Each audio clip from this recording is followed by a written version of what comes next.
Monday Morning Marketing Podcast is brought to you by Esther of IPA Group, bringing premier online promotion to your business. And Melanie of Stomp Social Media Training, who empowers business owners to manage social media and marketing for themselves. And welcome back to another episode of the Monday Morning Marketing Podcast. Today we're joined by Anita Wong, video marketing expert at anitawong.co.uk. Welcome, Anita. How are you? I'm good, thank you. Thank you for having me. Really excited. You're very welcome. We met Anita a while back at an event that we were speaking at all together. And we just loved what she had to say. So we had to have her on the podcast to talk to you guys as well. So we're talking about podcasting on YouTube. That's a new one. It is. And it's something that's really developing from YouTube over the last 12 months. So super excited. So when we normally think of YouTube, it's obviously a very visual platform. So, Esther, I assume that this is forcing people to do their podcasts not just audioly, but visually as well. Is that correct? I feel attacked right now. Can I just say I feel attacked? Anita, please tell me that's not the truth. No, that's not the truth. Not anymore. As of maybe last a few days ago, which that's fine. Oh, okay.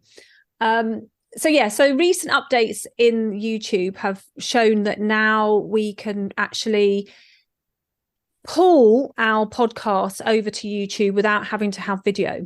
So what happened was that YouTube could see that podcasts were becoming really popular, and especially on platforms like Spotify, where they were introducing video podcasts. YouTube were thinking, okay, how can I compete with this other platform? So they introduced a podcast playlist, which basically meant that you did have to originally upload a video version of your podcast. So some people would just place the audio onto like a background and upload it. Other people who had already got the video version but weren't sharing it uploaded the video version. But they've now actually shown that because it's becoming such a popular way for people to go to YouTube, they've now made it easier for podcast creators to actually just share their RSS feed directly into YouTube. So you don't actually have to have your video already set up to go. Yay! There you go, Melanie. I'm off the hook. Well, not quite. I mean, this is something that I've actually seen in Substack as well, because they also have an RSS capability, and you can pull all of your podcasts, your audio podcasts, over to Substack as well. But do you feel that you would get better coverage, more followers, more engagement by using the video aspect as well, Anita?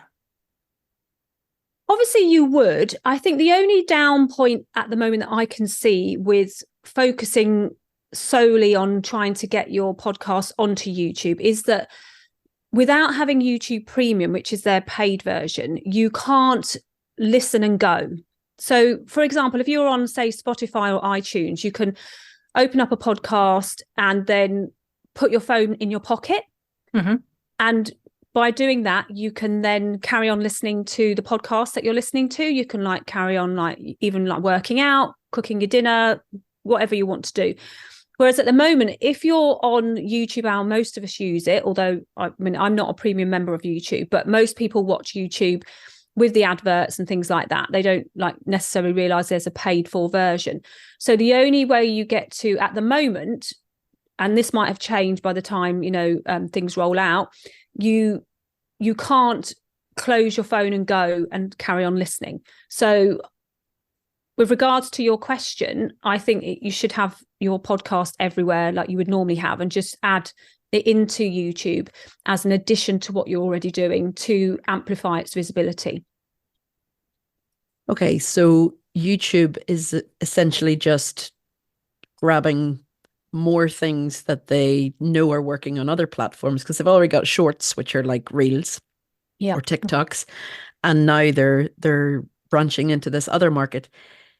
Is this something that you think will really take off, or is it just another branch to YouTube itself?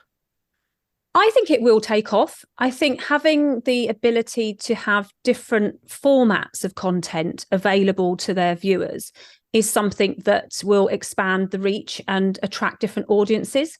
So some people will go to YouTube purely for the visual side of things because they want to like see how something is done.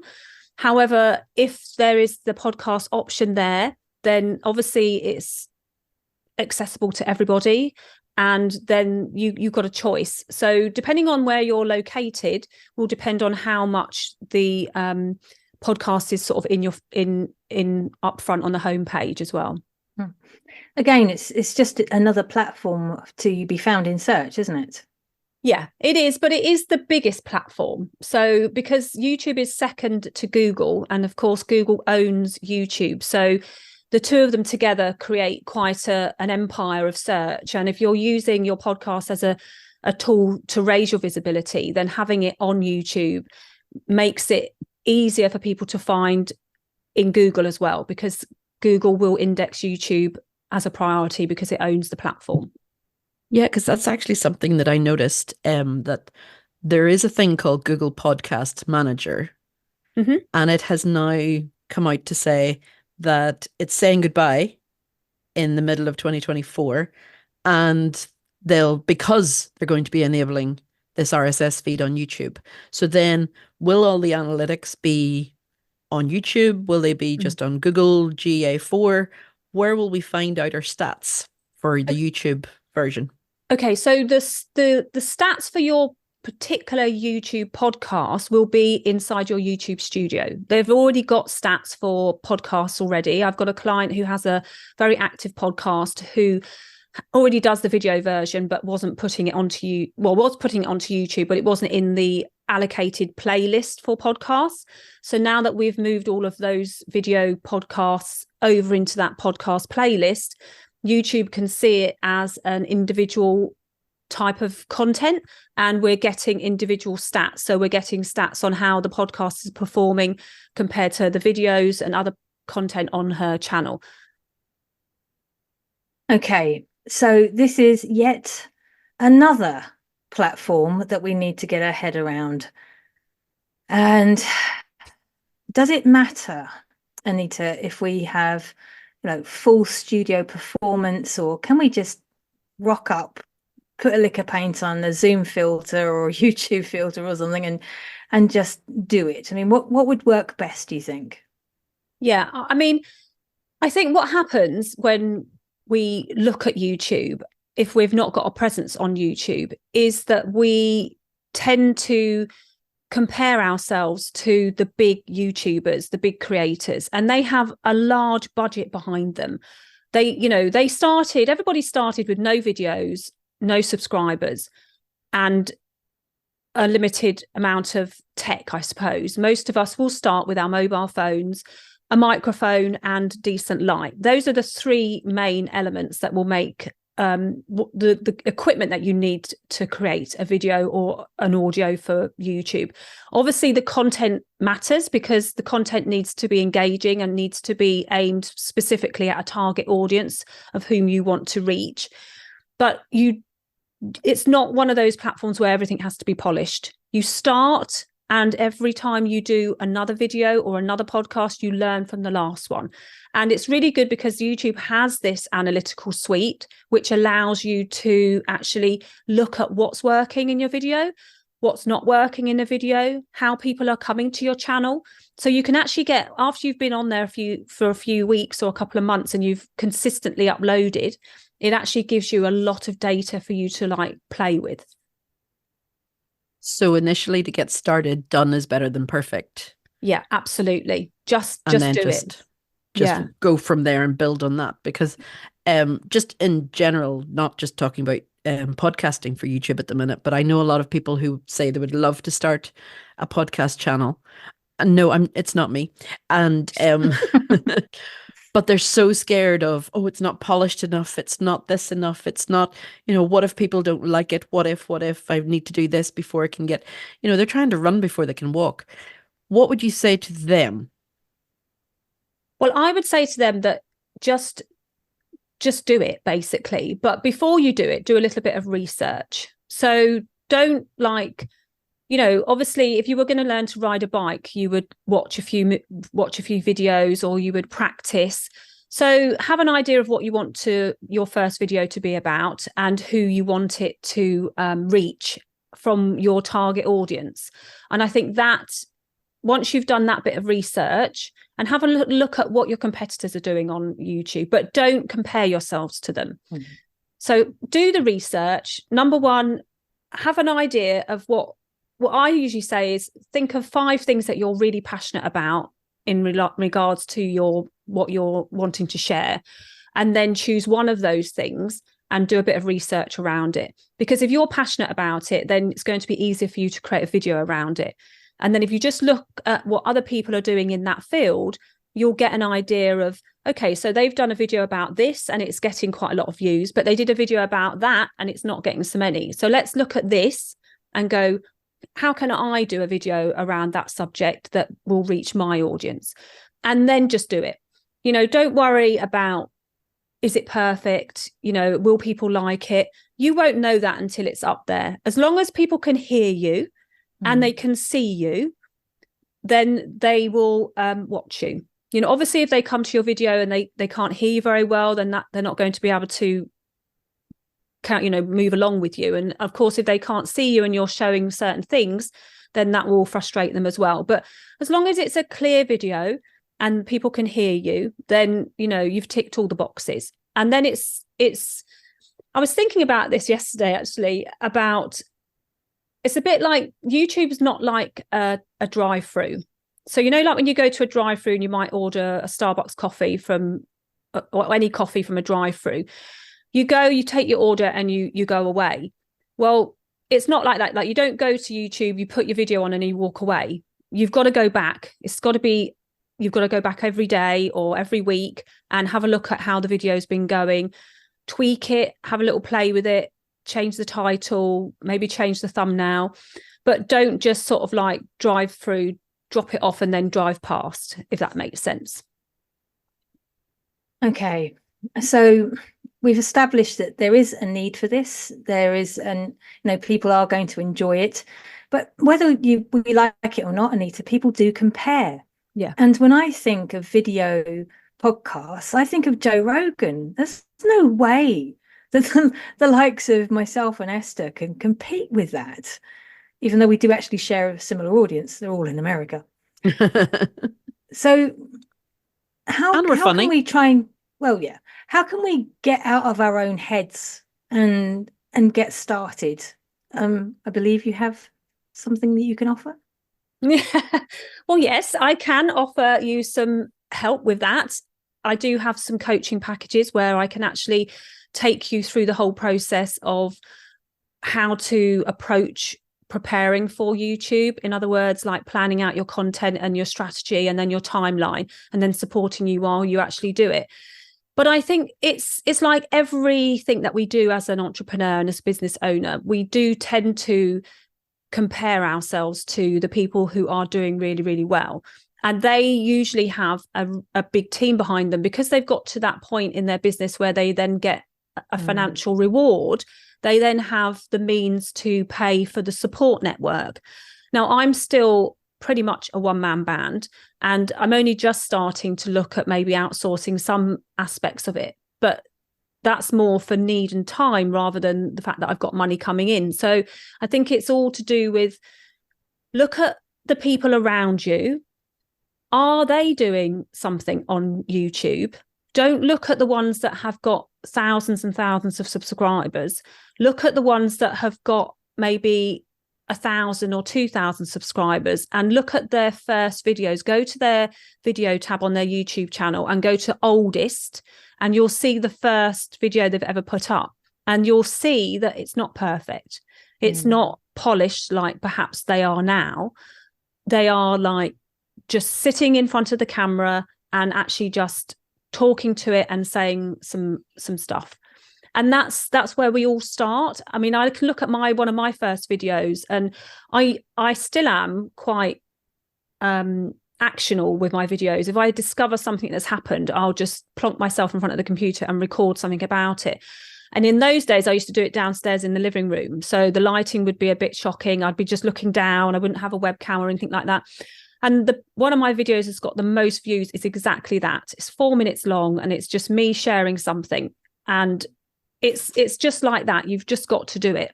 So yeah, just don't compare yourself to the ones that have got lots and lots of subscribers, because they're not your target. They're not speaking to your target audience, if that makes sense. And is there a magic number of how many videos you should upload at the one time, or podcast videos? That's getting back to, the podcasting on YouTube, because like we have over 200 episodes in our RSS feed. Is that too many? Is that just the right amount of number? How many is too many? Or should those who are just starting out in podcasting wait a while and then add their podcast to YouTube after they've got more feeds going, more episodes? Okay, so when you started on your podcast platform, you possibly did one a week because you were planning yourself out. So that's exactly the same type of structure and timeline that you should be aiming for YouTube. You set the balance of how often you want your videos or your podcast to go up. So if you know that you can manage one podcast a week, then that's what you start with. With this new feature that YouTube have introduced, where you actually just connect your RSS feed, I do believe there is a setting where you can choose how far back the RSS feed grabs from. So you could allow it to go all the way back to 200 to the whole amount that you've got, or you could go back, say 10 or 20, and then use the older ones that you've got and repurpose them at a later date. Okay, so is there much prep work that we need to do in order to set this up on YouTube? You were talking about thumbnails there. Is there a particular size we need to use? What sort of work, what sort of knowledge do we need to have in order to do this? Okay, so in order to start a YouTube channel with a podcast or with a video podcast, you do need to have some of the basic settings in situ. So your channel itself will be the same as any other channel. So you would need to have your channel name branded the same as your business. So the one that if you're known as a certain thing in your outside of your podcast and things, you decide whether you want it to be solely for your podcast, then you call it the same as your podcast. If you're going to be slightly varied, then you choose something around your branding. It should have a banner, which is like the billboard effect at the top of the channel. That just gives you an opportunity to put a picture to the audio, really, or a visual. So maybe the two of you at the top, or even just your normal branding. Then you've got an about section, which just tells people when they get to your channel what your channel's about. And there is some places for some links there. So you can link people from your channel to your podcast audio if you want, or to your website and things like that. That's sort of the basics that one would expect to be set up. There are some back-end basics that you go through when you first set up, like the settings and all those sorts of things. And then once you start uploading, then you have the options to group the content into what they call what are known as playlists on YouTube, which are, I suppose, similar to series in the podcasting world. Now, this is a call to action that I think we all forget to add, and that is to subscribe to our channel.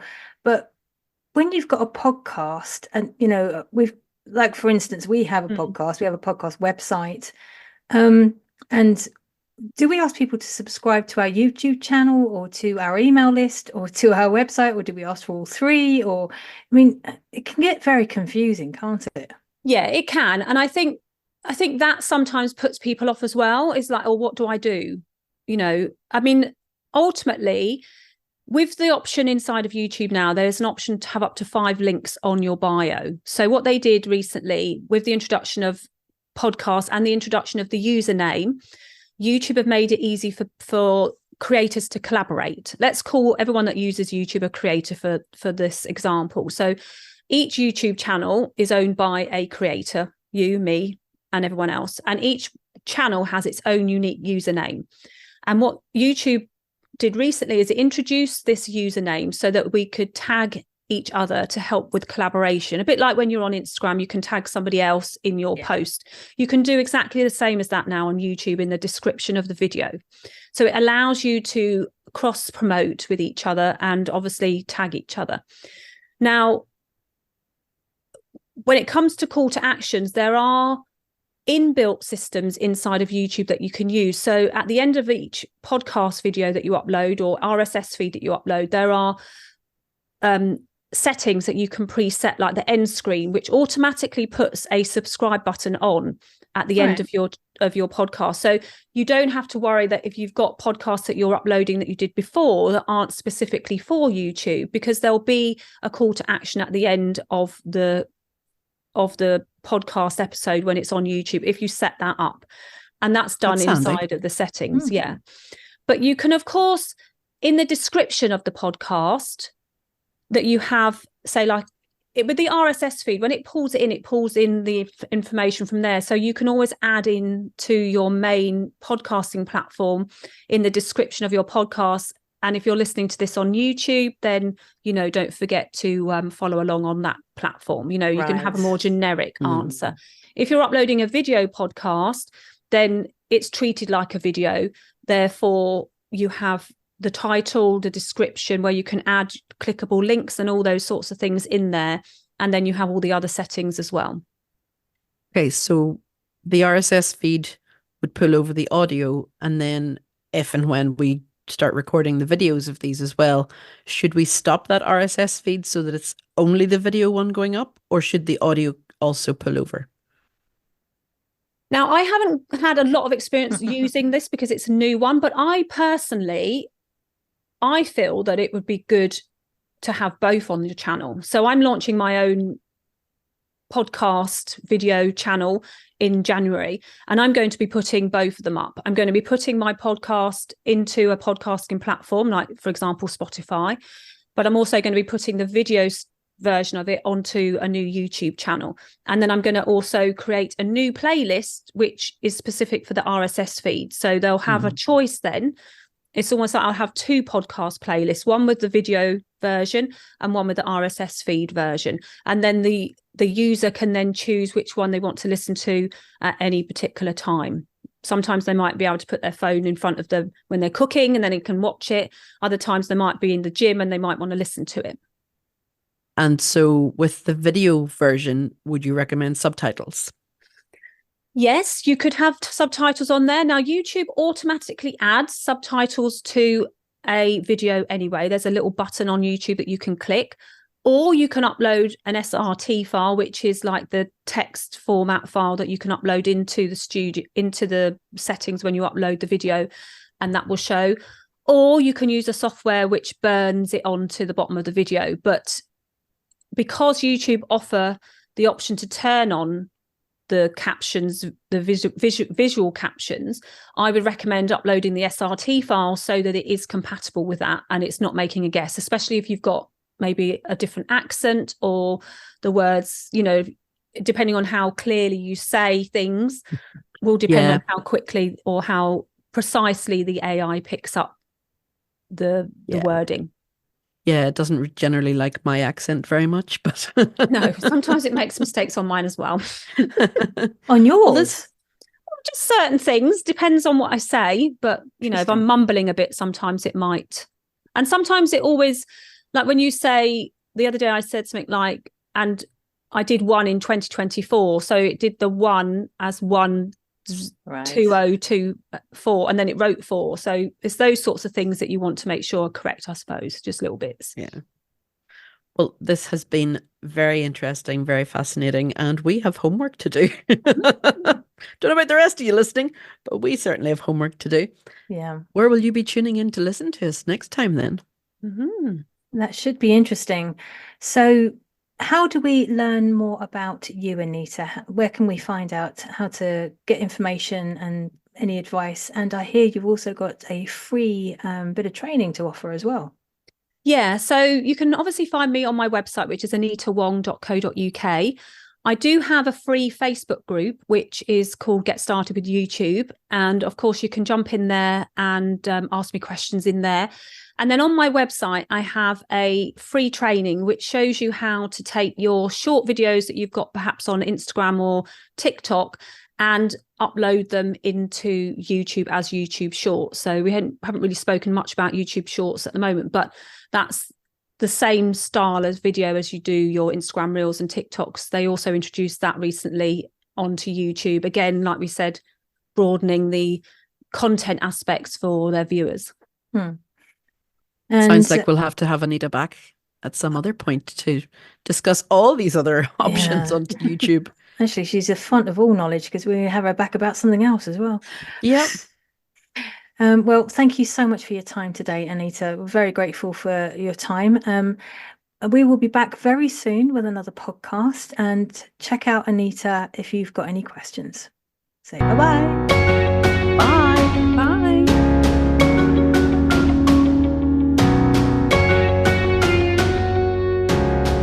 So there you go, Esther. Homework. I've got homework as well, because obviously with the podcast RSS, I'm just going to look it up now. Because I was thinking of doing that for my client who I've got the podcast for, is to add that in, because their video one is doing really, really well. So it was like, do I add that in or not? You know, and But does give the audience that option as to it does. See, whether to watch or listen. Yeah, see, on YouTube, a podcast is a playlist, which is what we said, and the podcast episodes are videos within that playlist. But now you can also connect.